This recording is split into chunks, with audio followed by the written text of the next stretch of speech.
All right. Sally McManus, thank you for your time. Thank you too. Sally McManus in Melbourne. Now Australia's drug driving epidemic and the families caught up in it. They say convicted drivers are getting off too easily, even when they take a life, and they want a complete overhaul of the system.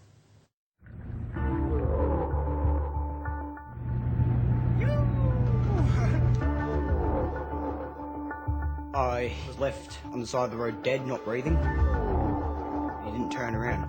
He just kept going. Jesse, do you have anything to say to Victor's family? I am so disappointed that my daughter's life is only worth 5 years. And we've got story after story and people dying daily. Every single day at courthouses right across the country, a revolving door of death and destruction caused by drug drivers. And caught in the middle of it all, innocent families who've done nothing wrong. Tonight, why their fight for justice can be just as traumatic as losing a loved one at the hands of a drug driver. It's horrible. I'm living this life every day. And it doesn't matter how long it goes, how many years, we still suffer. It's a pain no mother should ever have to endure.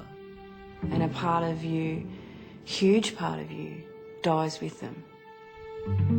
There's not a day that goes by that Leanne McMahon doesn't think of, doesn't miss her daughter Rhiannon. I don't really remember much now about her laugh or the sound of her voice or anything like that, which, yeah, is probably the hardest thing. At just 19, Rhiannon's life was suddenly snatched away by an ice addict, and as cruelly as her life was taken, you could say the man responsible won the lottery. Not only was she sitting beside him, taking her last breath, but he wanted to run away from the scene. Only a month before he killed Rhiannon, Jason Coomber got his licence back on the condition he drive with a 0 alcohol limit. But that didn't stop him getting high on a cocktail of drugs, including ice and GHB. He fell asleep at the wheel after a 2-day bender, slamming into a tree and killing his young passenger. He had no remorse whatsoever for what he'd done. Rhiannon's daughter Alyssa is an orphan to ICE. She was only 2 when her mother died and is now being raised by her grandma, who Alyssa calls mum. I struggled with that, very much so. I would argue with her when she was little because she'd call me mummy, and I'd say, no, I'm not your mum, I'm Nan. Rhiannon's death seemed to be a clear-cut case of culpable driving, which carries a maximum jail term of 20 years. But prosecutors agreed to downgrade the charge to dangerous driving if Coomber pleaded guilty, with a new maximum of 5. He was sentenced to 2 years, 6 months, with a minimum of 15 months. I could barely walk out of court. I could barely walk out of it. And I just could not believe that that's all he got. I ended up getting hit, and he stopped for 10 seconds at the light, and he poked his head out the window, and he screamed out something. Gold Coast teen Preston Potter shouldn't be alive. We're told that he was gravely ill and bleeding a lot, and we should expect the worst at this point. The 17-year-old spent 2 weeks in intensive care and another 3 months in hospital after a drug driver mowed Preston down while he was crossing the road. His dad, Gavin, is still haunted by that night. My heart left my body, and then I had to explain it to my wife, what had happened.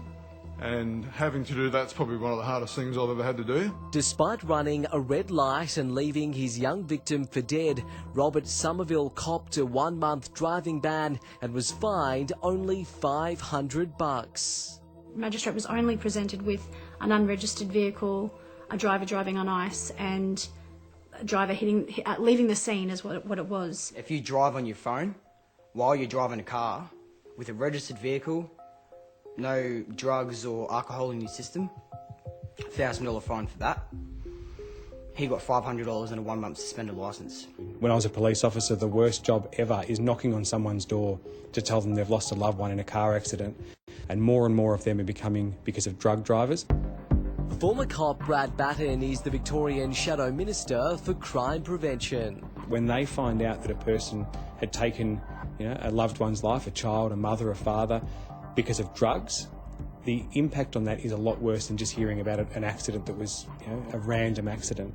It impacts them for the rest of their lives. He says the system clearly isn't working. What you do need to do is have in place a position where people who are under the influence of drugs on the road are at least at bare minimum treated the same as what a drink driver is. Over the past decade, there's been a startling surge in drug drivers, an almost 500% jump in Victoria, 246 in New South Wales, the ACT a staggering 1,131%, Queensland 915, where police say 1 in 3 motorists are now testing positive to an illegal substance.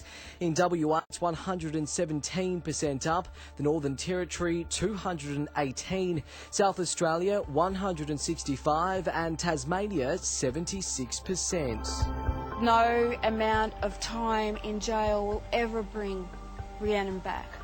That's a fact. But if they're not doing the time and there's no punishment after they do the time, then what's stopping them from doing it again? In Victoria, more accidents are caused by drug driving than by alcohol. Drugs are also involved in more than half of all road deaths. All right, let's change pace now. Up next, why Noel's late